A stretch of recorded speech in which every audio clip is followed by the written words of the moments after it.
excellent protective layer from snapping jaws.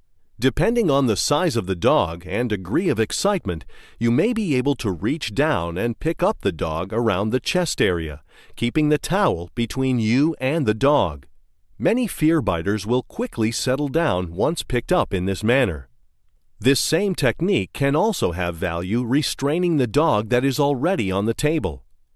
Using either the standard restraint techniques or holding the neck through the towel will provide a safe way to restrain the small to medium-sized aggressive dog. For quick procedures or in situations where the dog is not to be muzzled, this technique is quite effective. When dealing with large dogs that are aggressive, always work with another skilled handler. In restraining large aggressive dogs, the most important thing is to make sure the head is properly restrained to avoid any potential bites. While one handler properly controls the head, the second handler can position and restrain the dog's body in the position required for the veterinarian to properly conduct the procedure. Having two experienced handlers for these aggressive large dogs will ensure the safety of you, the dog, and those around you. It's a good idea for hospitals to identify aggressive dogs and potential biters in the medical records. If you are dealing with an animal that has been identified as a potential biter in the past, you should consider applying a muzzle to the animal before handling it. Let's discuss proper techniques for putting on a muzzle. Although a dog might appear to be docile, certain procedures might lead to an aggressive response. Therefore, it is important to muzzle even those dogs that are non-aggressive for some procedures. A good snug fit is essential to preventing the dog from biting. It's important to know that dogs and cats are nose breathers, and a muzzle only prevents them from opening their mouths. It does not prevent breathing. Muzzles should, however, be removed on an anesthetized dog. This precaution is taken in case the anesthetized animal vomits, which is not that uncommon. When putting a muzzle on a non-aggressive dog, you should generally let the dog smell the muzzle prior to putting it over his nose. When the muzzle is first slipped onto the nose, the natural tendency of most dogs is to pull the head back. A second person may be needed to help stabilize the head and neck if this should occur.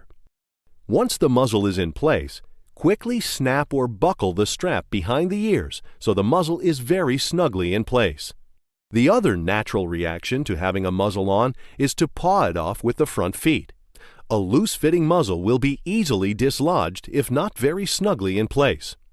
Once the muzzle is firmly in place, you can usually handle the dog as you would handle any other dog.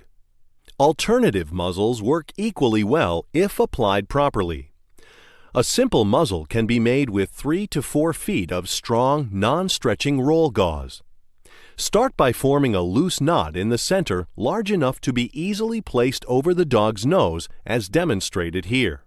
You can hold the gauze ends at some distance from the dog's nose for added safety.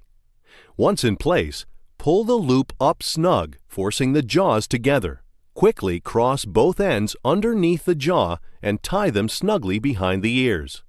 You will need to keep constant tension on both ends to prevent the mouth from opening. This technique will allow you to keep your hands farther from the dog's mouth. The muzzle can be either untied or cut for easy removal. Another muzzle can be formed in a similar fashion using a soft nylon or cotton leash. Holding the close end with one hand, use your other hand to make several quick passes around the nose and tuck the leash back under itself to prevent it from coming undone. By pulling the end of the leash, you can see how easily it can be loosened and removed. Proper muzzling is an important skill that you will certainly be called on to know and use. Good technique and experience will help ensure many years of safe handling of even the most dangerous dogs. A final area of dog handling that must be considered is the appropriate methods of removing a dog from a cage or dog run. You can often judge a dog's anticipated response by whether it is poised at the front of the cage, eager to get out, or hidden in the back in a state of fear. With both types, it is always best to try to slip a leash over the dog's head as quickly as possible. This provides a handle to control the dog if the situation should require it. Most friendly dogs at the cage door can simply be leashed and picked up or walked to wherever you need to take them. Watching their mannerisms will often let you know how friendly they are.